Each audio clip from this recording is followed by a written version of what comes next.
Hello, everyone. Welcome back to the next episode of the G&A podcast.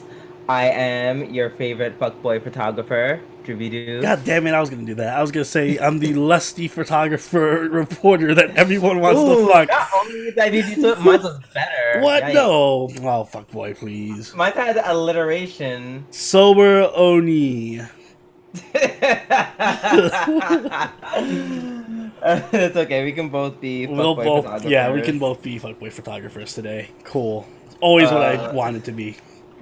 Welcome back to our podcast where we talk about all things anime and stuff and things. And like any week, this was yet another week where we watched stuff and shit happened. So without any further ado, let's just hop right in it with episode 8 of Vinland Saga, which is my episode of the week. Ooh, starting off right off the bat with an episode of the week, are you? Mm-hmm. Yeah, this was a very good episode. I actually really liked the fight scene with Thorfinn and Askeladd, was it?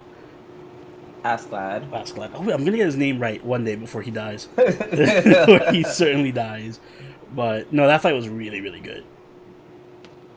Yeah, I agree. I like the fight. And I liked exactly where it was going, and they feel like they gave everyone can see where this is going. Where he very clearly tried to provoke him, Antagonize him with his father and stuff. And it was just so effortless. Poor Thorfinn got so pissed. I would say he's stupid, but I forget he's a child. I'm like, oh right, he's still 14 or something. So, yeah, he's still a teenager. So it's not that. It's believe it or not, it's not very hard to play mind games with a kid.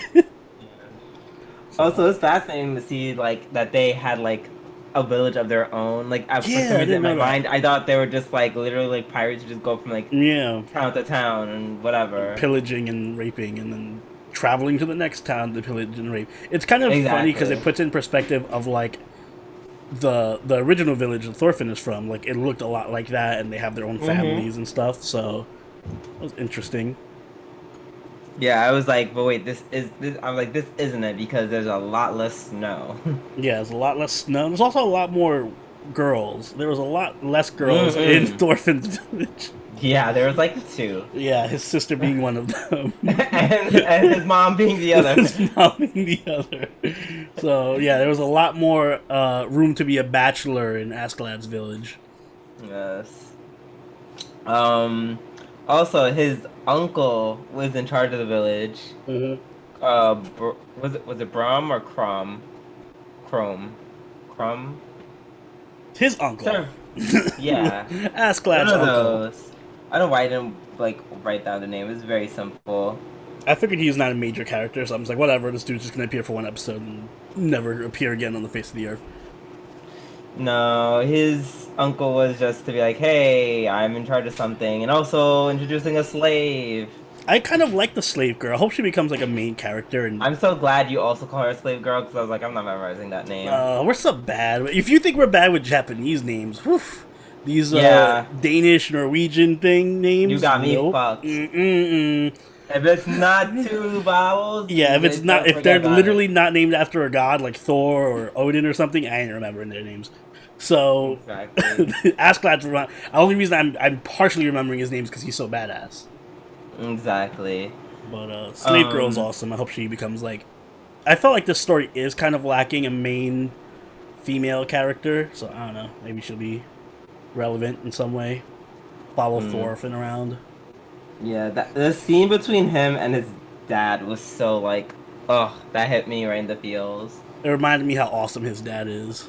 Where he's like, cry baby, cry baby. It reminded me of Final Fantasy X, where Jack is saying that's Titus, but loving and not horrible. Jack is a horrible father. Yeah, he was. Oh, yeah, no, it was very touching. I think that's what kind of made my episode of the week. That and everything else. That just kind of tipped it over for me. Did we get another time skip at the end there? It kind of felt like a time skip, but I'm not 100% sure about that. It kind of just was exposition about the war accelerating or whatever. Okay, so I'm not sure. I only say that because the man who threw his Yes. axe, that Yes. is, I don't. I'm pretty sure that's not Aslad. Yeah, that's what I thought too. I had to like re-look over. I'm like, that can't be him. But I thought at first it They was. look, they literally look like they're twins. What the fuck though? Oh, just because they're blonde, they look alike? You think all blondes look Blonde and alike? bearded and Whoa! Viking and Danish. Uh-huh. So, I'm just gonna get blonde hair, and can I be Eminem? Will you confuse me for Eminem? I said Danish. You're clearly not either of those things. I'm glad your mother enjoys the joke. But yeah, no, I think it was maybe a time skip, or at least a really mini, like, 2 month time skip or something, because a bunch of shit happened. Yeah, like I feel like it wasn't too long because no, it was literally they just time skipped to after winter's over. Yeah, Because that's what like they the said from the fight. episode before. They were like, "We're going to invade England after the winter," and then the pirates came back because it's winter. Apparently, ain't no one doing shit during the winter. Yeah, that's the ancient world. There was like winter, time to stop the wars and just chill for a bit. Yeah. Now that winter is over, now they're attacking. So we'll see more action next episode, I'm sure. Yes, so the big fight in London. Yes. We have action of another kind in our next show. Danmachi episode 7, season 2.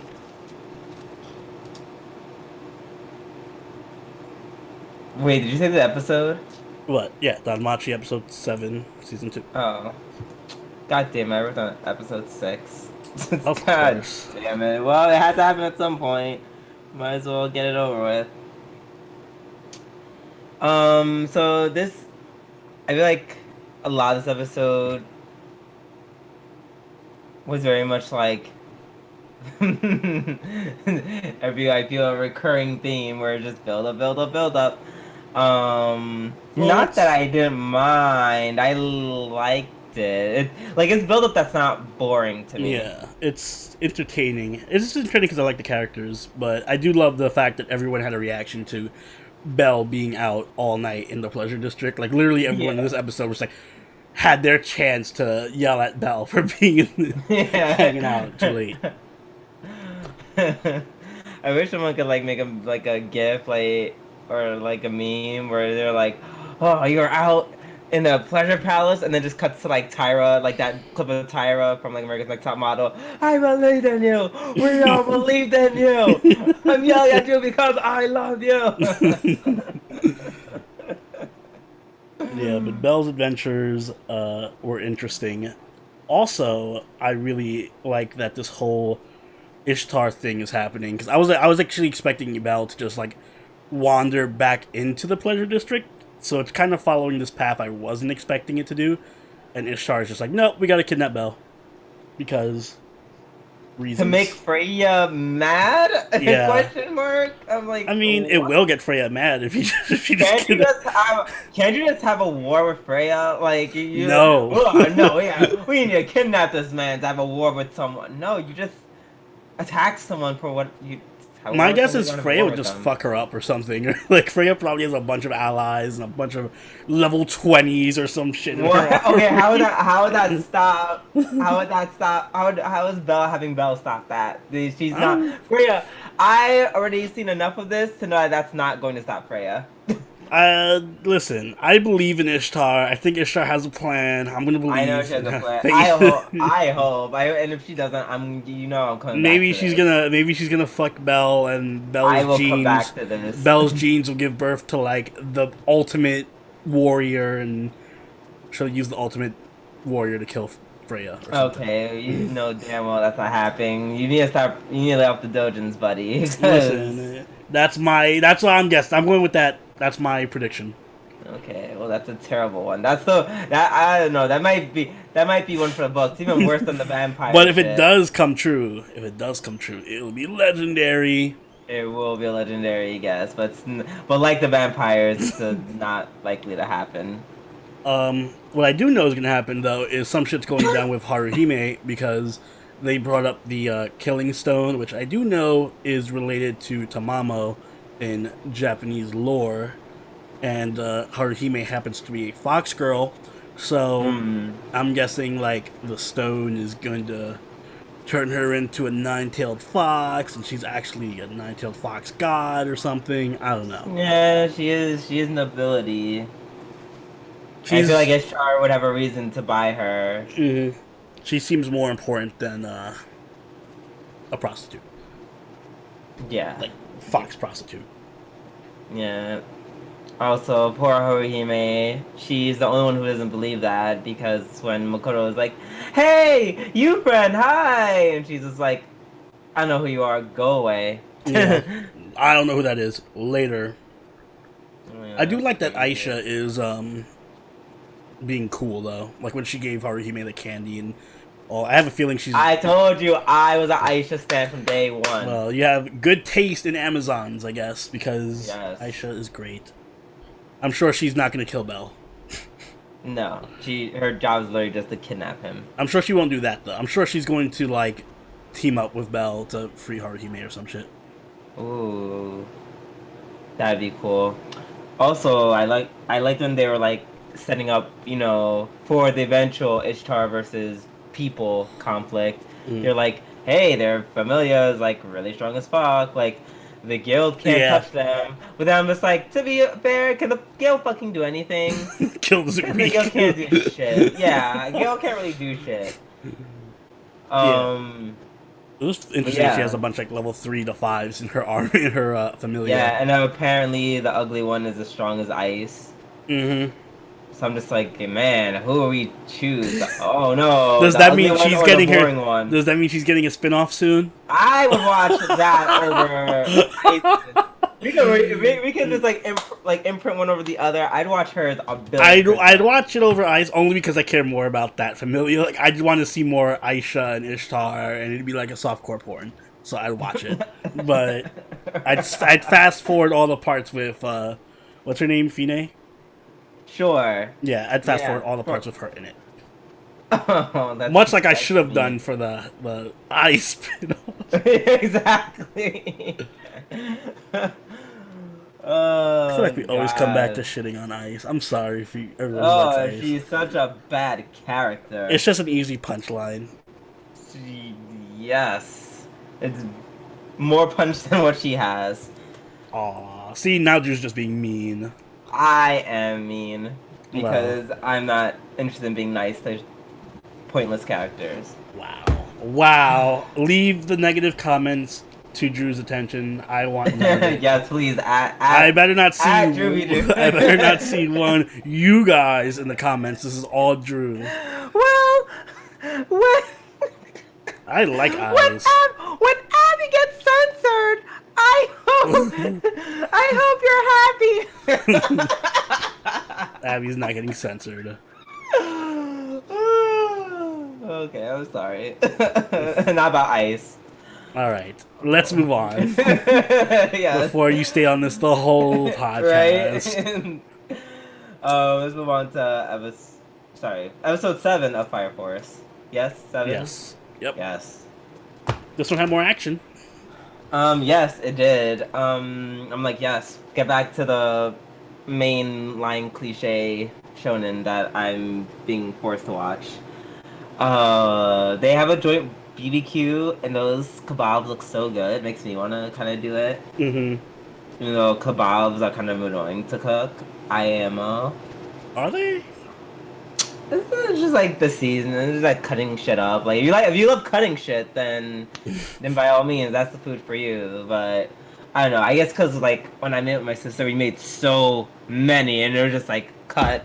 My arm got tired. I would have made them pre-assembled, but anyway. Then you not make any. Okay. Like you buy diced meat and pre-diced vegetables, and you put them on a stick. Oh, that makes sense. I ain't cutting shit. Yeah. So, shish kebabs aside, they were able to confirm that the combustions are done purposely, or they're human made or artificially made combustions. Yeah, there's someone behind them. Yes. Ooh, gas. Never saw that coming. There's a main villain in a shonen anime? What? Ugh. What? But this episode was, it screamed fairy tale to me. Like, it went in my ear and just yelled, "This is fairy tale" to my face. And Yeah, I just felt like I wouldn't say so, because no outfit changes. No outfit changes. But... No, hardly. I know there's some anime that do that. All right, well, there's no Lucy or Urza. There's no Lucy or Urza in this, so. Oh yeah, exactly. So.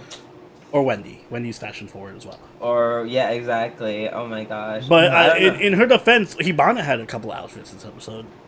She did, and she slayed every look. Mm-hmm. I loved in the beginning where she's like beating Shinra. Yes. The guy says something smart and then she kicks him. She's like just head over heels for Shinra now. But this episode, it reminded me so much of Fairy Tail, because if you just look at it from the fact that the fire companies are just guilds, they're just going to another guild. Mm-hmm. They even had one of the dudes in the first fire company has like a verbal tick where he just keeps repeating words. That's Fairy Tail as fuck. There's always one random character in any Fairy Tail guild who has some kind of weird verbal tick on him. So I'm just like, oh, this dude is straight out of Fairy Tail. I understand what you're saying, because at first I was going to say it actually feels more like Bleach because of like the different like squads. Well, but I get it. I get it. It's not Bleach because it's all more the characters silly. It's more silly. All the characters are way more interesting and more fun. Yeah. The only Bleach as fuck thing was the old dude being literally the old dude from Bleach. Yeah, exactly. This is like an amalgamation. This is like if Soul Eater, Bleach, and Fairy Tail just had a three-way, and this is the result of it is this episode of Fire Force. Mm-hmm. Agreed. Or just Fire Force in general, I guess you could say. Yeah. But yeah, and I love how they're just like, we're just gonna send rookies and undercover to investigate the first company. I'm just like, rookies, not better. Well, they said it was like a rookie exchange program. I'm just like, first of all, anyone would have a brain would be like, oh, like their cover has been blown like 5 times over. Like within 5 minutes. Oh, well, I never said that they were great spies or anything like that. Oh my god, Shinra's like, ugh, hey, if I need you to fight, can I ask you a question? But that's another Fairy Tail fuck. That would totally be something Natsu would do. Like, alright, Natsu, we're gonna try to infiltrate this guild. Alright, walks in the guild, I'm gonna fight everybody in this guild and you're gonna tell me what I need to know. I know, but like, see, it would have been more comical. Like, it would have been more like funny. Like, oh god, here goes Natsu, let the fuck everything up. This guy was like, I'm serious, and he like they did that slow like anime thing where he like tilts his head and they give him like this cool angle, which would look really good, by the way. Yeah, that's what it transitioned. That one looked hella cool.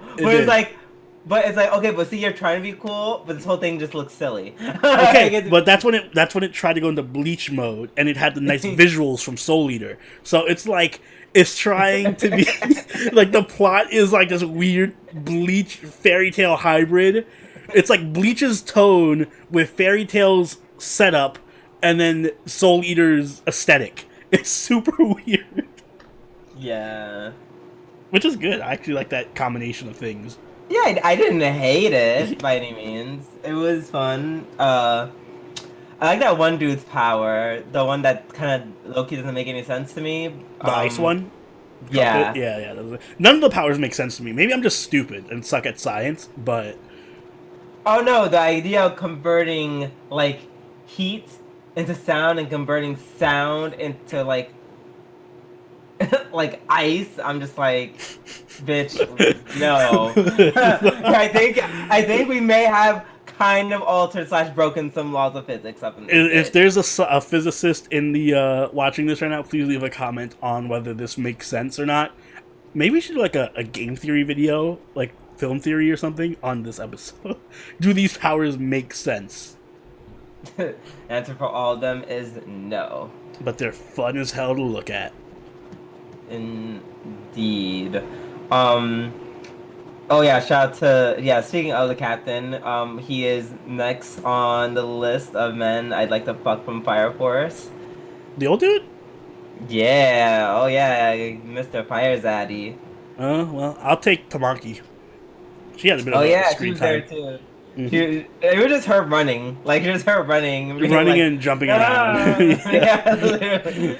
I love to see where she finally catches up to them after like literally half the episode of running to them, Hmm. and then she like runs, kicks Shinra, and like he, Just like back kicks him and then runs up to the captain yeah. and he walks away.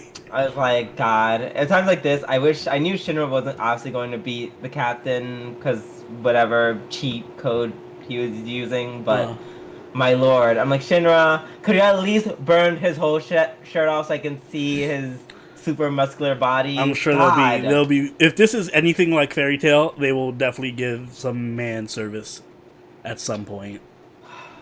I hope so. Or even better, like Golden Kamui. Oh god, that was just fan service. That was not even handed. At least Fairy Tail's even handed. I was like, ha, justice. Just you wait till the next Queen's Blade comes out. You'll pay for that Golden Kamui service with Queen's Blade. No. Alright. Speaking of fan service, let's move on to Dumbell Nan-Kilo Moteru episode 8. Yep. So while this wasn't as funny as the last episode, in my opinion, I'm like, it wasn't bad. I liked it. enjoyed. I Yeah. like the additions of the two. Although it is getting a bit crowded in the cast right now. Like this should be it. We don't need any more new characters now. I think we're fine. No with more it. new characters. Yeah, we're fine with this cast. But I do love. I don't care about the. I love the older teacher. She's a lot of fun. The oldest one? Yes. Yeah, Oh she's my a lot of god. fun. For some reason they gave her this whole like, I am really fucking scary, and like literally whenever she opened, quote unquote, opened her eyes, like Oh god. it was like, like it was just black with like. Yeah, she had fucking- like black. I forgot what they're called. Irises. I know, me too. I'm not really good with eye biology. But yeah, no. When what's her name? The other teacher asked her like, "Oh, did you do a sport in high school or something?" And then she just had like black pupils and like purple eyes. And I'm like, oh hello, were you part of oh god, what's that movie? No, it's been so funny. Movie where they all kill each other. King's that Game. King's No, Game. the movie that inspired King's Game. Battle Royale.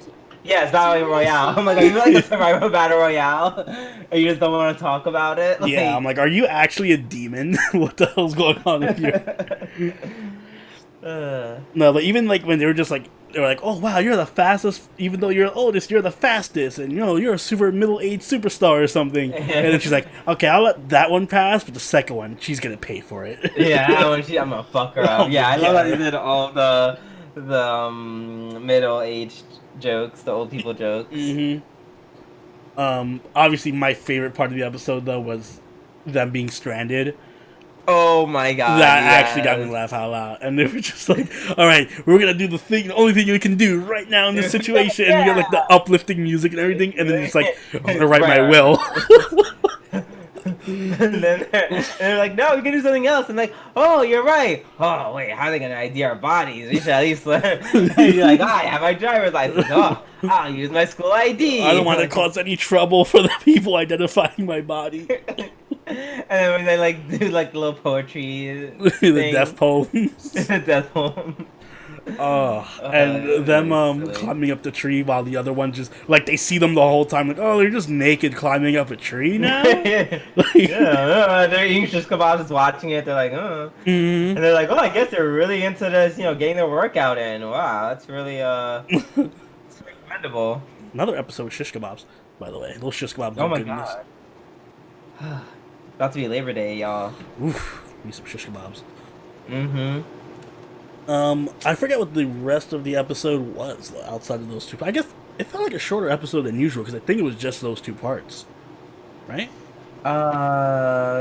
Yeah. It was just them at the gym, and then them hiking up the mountain. Yeah, you're right. It wasn't. It was a fun episode, but I feel like they could have done more. Like, there should have been a little bit more craziness.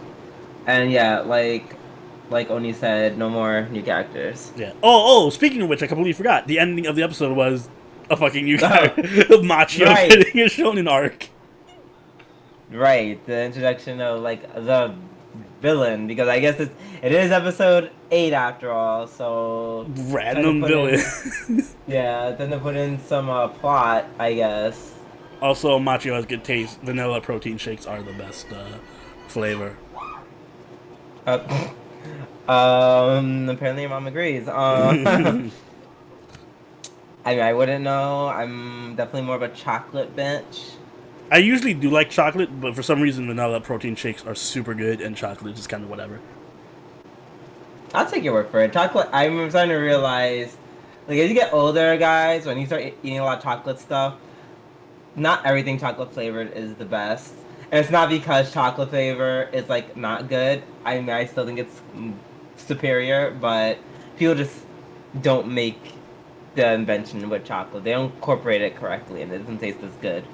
Yeah. And I feel like that also pertains to protein shakes as well. Yeah. A little bit of biology trivia there. That has nothing to do with biology. Confection trivia? I don't know. Food science? Food science, there we go. Food biology. Sure. There we go. Alright, let's move on to Lord El-Melloi Rail Zeppelin, episode 8. The second, hello. Oh, sorry, Lord El-Melloi the second. You gotta say his name, say it correct, come on. Episode 8. Servant appears! We have a servant, because you can't have a fate property without a fucking servant showing up. Of course not. Has to earn that title.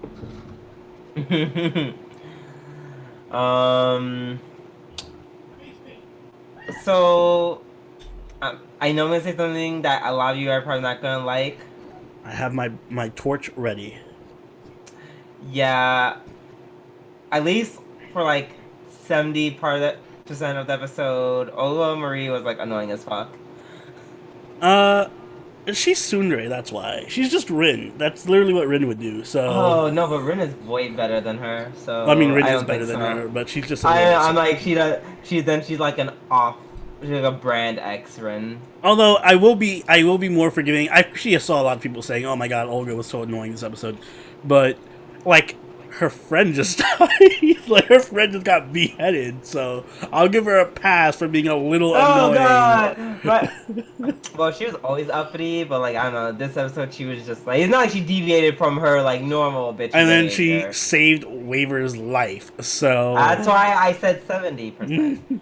But yeah, no, at the beginning where she's like, "No, who killed him? It was clearly you, Doctor. Let's fight, magic fight!" Like, I'm like, "Hello, have you not seen Kotomine? Are you trying to die, girl?" Oh, I'm glad he just knocked her out. Like, there was no time wasted. The dude was like, "Oh, excuse me, pop." Yeah, get her out of here. I was like, what should be done to all shitty tsunderes? I'm like, when you're done, can you deal with the girl from what's that one anime where like my little sister can't be this cute? Oh, is that the Orimo, one? yeah. Yeah, Orimo. Yeah, you can head her up next. You can knock her out next. Let's put that guy in that show. My gripe with this episode wasn't so much Olga Marie as it was just like, I don't know, it felt like, do you need a servant though? Like I said it jokingly when we did the intro, but does it need a servant? Like it's kind of cool that Iskander's like number 2 in command shows up, but I don't know. Does she add anything to the story? I kind of just felt random and unnecessary. Like it felt like, oh shit, we need action for this episode. Otherwise, it's like nothing's gonna happen and might bore people. I mean, I was all but ready to just be like, oh, they kind of did some magic mumbo jumbo and made like a mystic code using the relic or some shit. I would have been okay with that. I'm pretty sure that's what's gonna happen. Like they're like, oh, the mystic code or the relic we summoned the Scander's girlfriend or bodyguard or whatever. Sorry, I said girlfriend, but I remembered. That's Waver. Exactly. How dare you disrespect Waver that way? But yeah. I'm fine with it, cause action is fine. I'm fine with action. I mean, as long as at some point I'm fine with action that makes sense. I don't know why I'm saying makes sense. Nothing. Wait, what? Hello? What? Do you not know what this is? I know, but still. Could have done that should have been your gripe for like the last 8 episodes. No. The mansion did it. Listen, like it's this weird kind of plausible deniability where it's like, all right, fine. At least there's a thread of, as illogical as everything is, there's like this thread of illogicalness that's coherent. This was just out of nowhere. Like, oh, there's a servant. Why is there a servant here? Oh, because we're in the astral plane of blah blah blah servant. I mean, I'm sure there's some lore reason for why servants can just appear outside of Grill War. For me, it doesn't make sense that like specifically the servant is there, but like I knew something Alexander related was going to happen. That was not surprising to me. Oh no, I knew something Alexander related was going to happen. The relic is missing. They're not just going to like. You know, they're not using it as the fucking comeback. They could have done something like, oh, I summoned Alexander's weapon or something. Would have made more sense. Because at least that's coherent, because Gray has Rowan Mayanad from Arturia. So you could have like a battle between Arturia and Arthur all over. See, that would have been cool. Like if the main villain summoned, I don't know, Iskander's chariot, and we had Gray with Arturia's lance, and they just like fight it out. At least it would have been somewhat in theme, instead of straight up just having a servant show up. I guess. But that's a small gripe for me. I don't really. As far as the characters and everything else go, I kind of enjoyed the episode, so I'm fine with it. I did. I like the little Kala's part at the end, where Kala's and Gray are kind of like bonding. Oh yeah, while they're saying, yeah. His sister, and in the story, she apparently is not in a wheelchair. Yeah, she can walk in a Spider-Man wheelchair. In this alternate universe, she's not Spider. She's not Doc Octopus. Yeah, exactly. She can walk, and she is also not a mage. It's like everything is literally the opposite of what happened in Apocrypha. Yeah, right. Sister goes alive and well. Emiya is. I'm waiting for like all the other Fate Apocrypha people to show up. Like, I'm gonna lose my shit if what's his name is on there, Amakusa just somehow who breaks all logic. I'm like, I was about to say, there's no Emiya or reincarnation or reinvention of Emiya. Amakusa just shows up on the train. The church guy's like, oh, this is my associate from the church, Amakusa Shiro. I'm trying to save everyone. Yeah. And then I literally just punched the TV. But, you know, it was a good episode. I look forward to the rest of it. It's getting me nice and hyped for Babylon, if and nothing else. Yes, I agree. Also, Rhaenys was adorable this episode. Oh, yeah, Is it weird that I would love just like a Rhaenys series? Because... But I'd only want to watch it if it's Rhaenys and her robot maid. Yes. Because I love her. Yes. I'm actually in love with the robot maid. She's adorable. She's awesome. And it has to be like about wrestling. It has to be Rhaenys, the robot maid, and Luvia, and there could be like some wrestling theme to it, and it'd be awesome. Yes, and just like random, like the maid just randomly shapeshifting into shit. Like whatever the occasion. Very handy maid to have. That's like, see, her eye may be garbage, but at least her maid is awesome. Yes. Thank God. Yeah, at least Canis did something good before he died. Alright. Let's move on to my episode of the week. Joushi Kousei no Mudazukai, episode 8. Apparently guest written by M. Night Shyamalan. Because is that why he was here? Yes, because it was a giant twist and I loved it. It was great. Just for that twist, it gets my episode of the week. And I kind of felt it was going to be a twist. Because if you look back at the episode, there's a bunch of inconsistencies with the characters. especially when Baka has gigantic breasts for no reason. Yes, I wrote in my notes. I was like, everyone has a really nice body. Yeah, like everyone's breasts are huge. And I'm like, what's wrong? Were their breasts really that big? What's going on? And then the moment I saw Baka's breasts that were like gigantic, I'm like, oh, something's up. This is a dream. So yeah. I liked it for that huge plot twist at the end. Also, I just totally relate to Wota's struggle of just chilling and then your phone blows up with a bunch of notifications. Are you trying to say something? Are you trying to say I call you too much? Are you trying to say I hit you up too fucking much, huh? Fucking block you, bitch. How about that? No, I'm just kidding. But yeah, no, it was a great twist. For me, it wasn't as funny as last week's episode. Like, last week's episode literally knocked me on my ass. Yeah. No, it wasn't as good as last week's, but I just loved the twist, and I loved the relatability of the whole phone conversation they were having. Yeah. I literally have those conversations with Chris, where he's like, let me tell you some stupid joke, and I'm like, alright. And then I just say the punchline before he can. Oh. So this episode was just extremely relatable to me. Wow, are you really calling Chris Baka? I hope he's not watching this. Well, he knows how he relates to Baka. Oh, yikes. We're all a little Baka, to be fair, so... No, I am definitely Wota.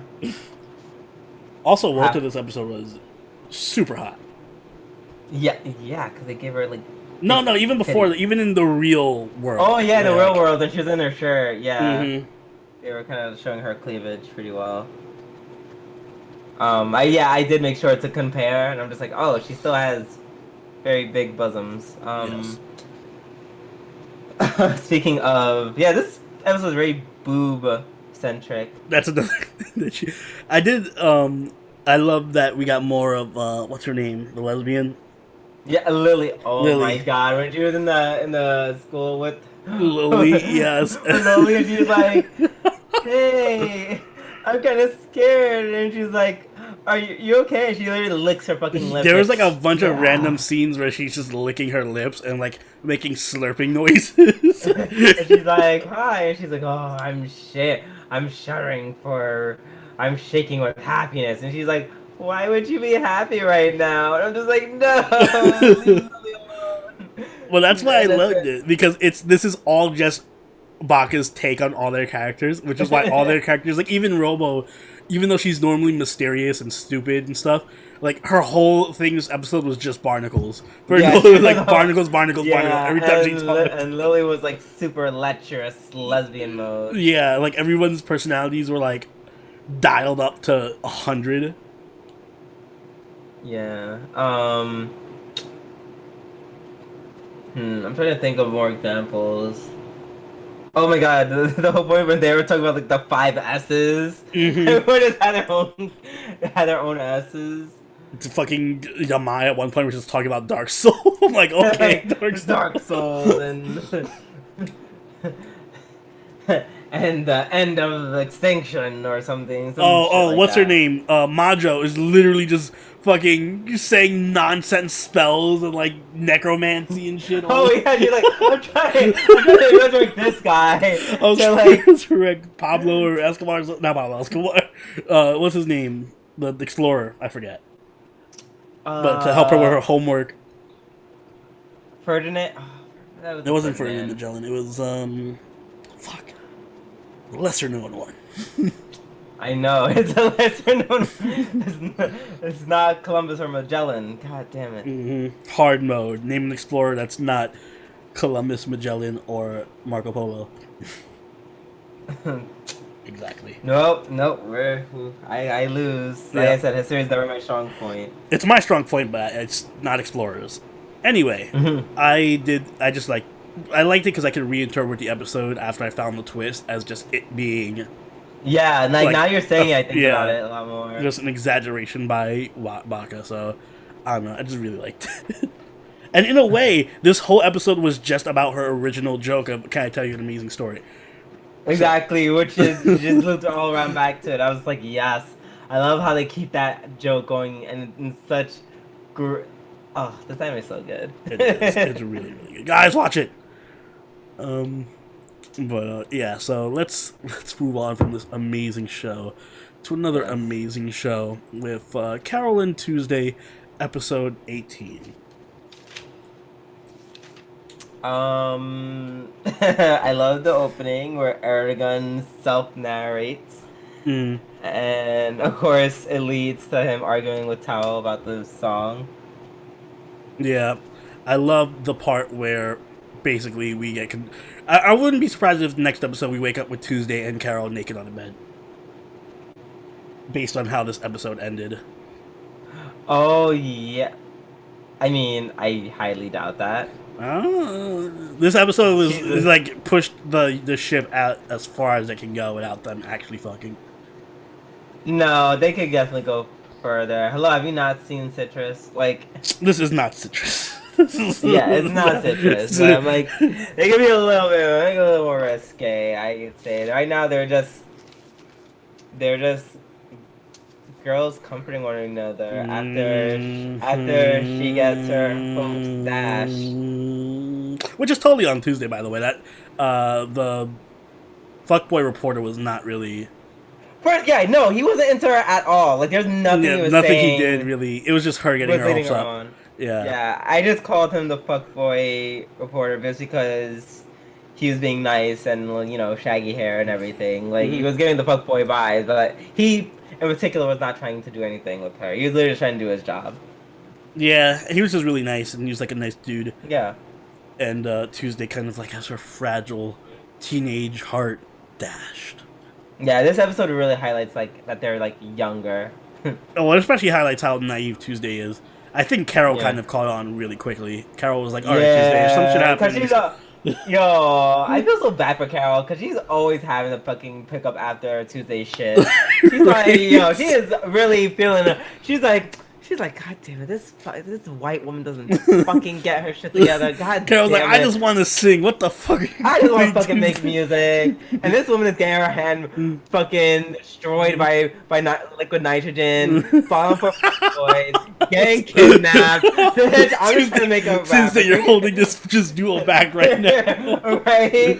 She's like, I'm trying to relive my fucking best life. Like, can I not stop saving you? Meanwhile, Angela's over here getting like stalked like crazy by this Black Knight dude.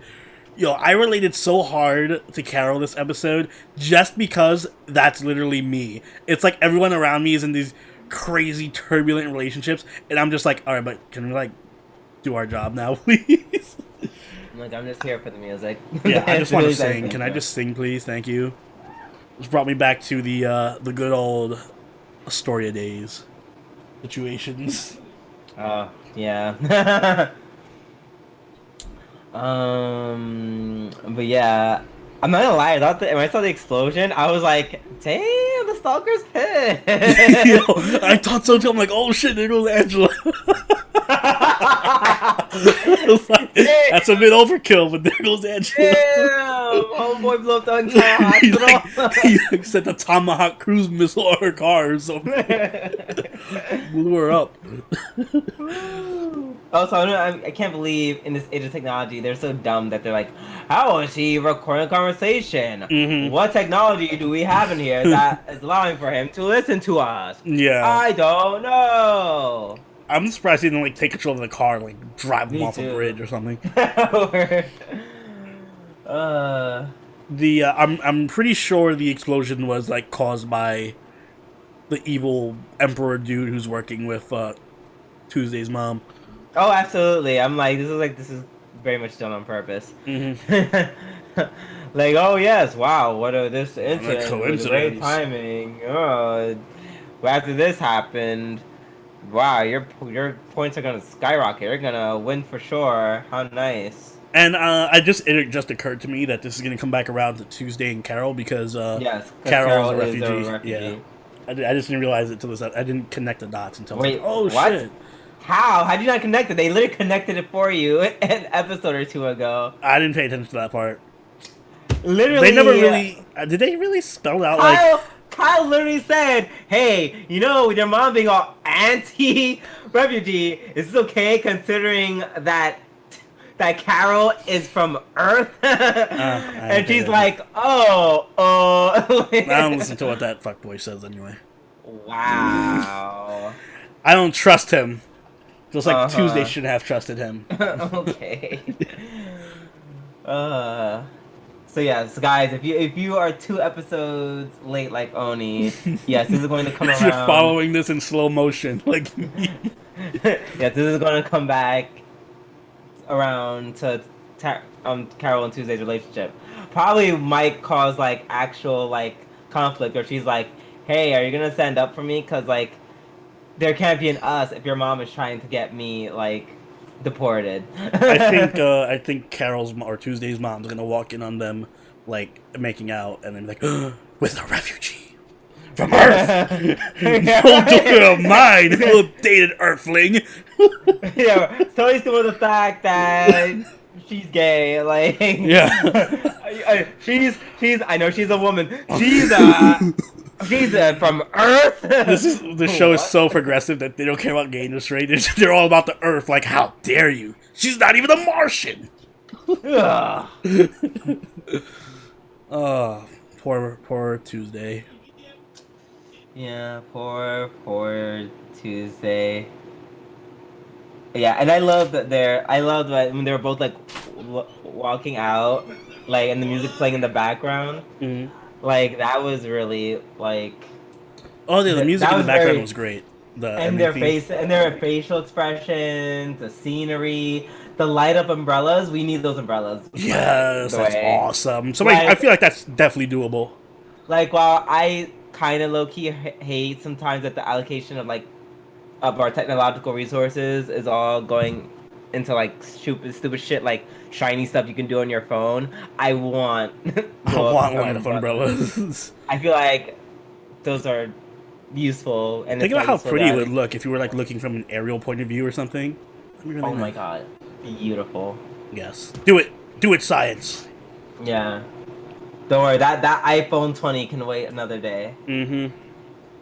All right, let's move on to our last show of the podcast. Fruits Basket, episode 21. I really like this episode. I did too, because it focused on, what's her name, Hajime? Or Hajime? Yeah, Hana. Sure. You were close. And it kind of like did the whole, oh god, Larry Moe Curly routine. Oh, between the 3 girls? Yeah. Yes. I really liked the girl with the short hair, the youngest one.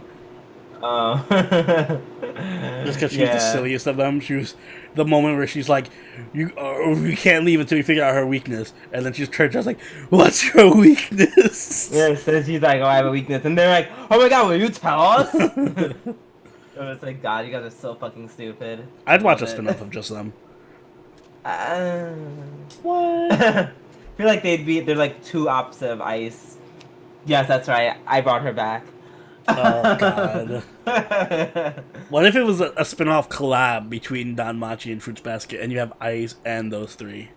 Would it work? There's only one way to find out. Make it happen. Somebody fund it. We already had the whatchamacallit, Isekai collab between those 3. We get this happening. It's possible. But yeah, so excuse me. Apparently they go to Hana's house to like spy on her. Which I'm just like, okay, like at this point, I don't know, can y'all just like try to kill Toru and get killed in the process? That's gonna happen. That's gonna be the last episode of the series. That's actually how Fruits Baskets ends. Fruits Baskets. They all get sent to insane asylums. At the end. Yeah, I loved the little brother Megumi. I love his speech at the end. It was actually very good. He is such an old spirit. I love it. Mm-hmm. Yeah, I wonder if he tells them like, "Hey guys, stop being all like stalkers because like you're kind of burdening the guy that you like so much by being like so extra. He needs to talk to the Angela stalker. Carole Tuesday. and the rest of the Soma family while he's at it. Maybe he'll take down Akito versus him. Let's see. Oh my god. Ooh, he's gonna. Oh, he probably win. He'll curse that bitch up and down. You thought the Soma curse was bad, right? And I love how, like, at the end, like, the behavior of, like, the three girls, like, it's like mirrored to, like, Hana, how she views Yuki. Mm-hmm. Because she also sees that, like, you know, obviously Toru's spending more time with Yuki. Yeah. In the Toll house, and she obviously kind of felt a way about it, even when she was like, "Oh, you want to come, Toru?" And it's like, "Oh, you can't come," but like she felt some type of way. Yeah, like the point jealous. where like when the girls confronted her, she like referred to like what is so great about this Yuki person. Mm-hmm. Yeah, she was like low key being but she apologized for it in the end too, which was nice. Yeah. Nice. Even though Yuki's like, what did you say? I don't know. I'm not a part of this episode. I can't comment. I don't know what you're talking about. There's a lot of episodes I feel like Kyo and Yuki played no role in at all. To the point where I forget that they're even major characters in the show. Where like a lot of these few episodes they've been very much in the background. Mm-hmm. I'm sure they'll play a bigger role later. I know. Obviously. Oh, I miss Kyo. Come back. I know. I want my Kyo episode. It feels like forever since we had a Kyo episode. I know. I wanted that moment, and that moment where she says something really nice and beautiful, and then he's just like, "Oh my god, I'm gonna blush," and then and I'm gonna have that. My facial expression's gonna change. I'm gonna look really cute for that one shot, and then I just fall in love with him all over again. Yeah. And Toru being cute. Yeah, that too. Sure. You look at Kyo, I'll be there with Toru. But, yep. So that wraps up this week's podcast. If you guys enjoyed it, make sure you hit that like button and subscribe so you can catch all our episodes of the podcast as they go up. Also, if you haven't already, do follow us on Twitter, Twitch, and join the party on our Discord. If you like, you can even go that extra mile and donate to us on Patreon, like all these patrons on screen right now. We're actually redoing our patron reward list, so now's the time to jump on board because we'll be giving out some good new rewards soon enough. Drew, do you have anything you'd like to add? Don't be like Tuesday, everyone. Just because that girl or guy is being really nice to you doesn't mean they're into you. Aww. Way to end it on a sad note. Guys, always try your hardest and go for the gold. This has been Soberoni and Do we do? I'll catch you next week. Later. Bye.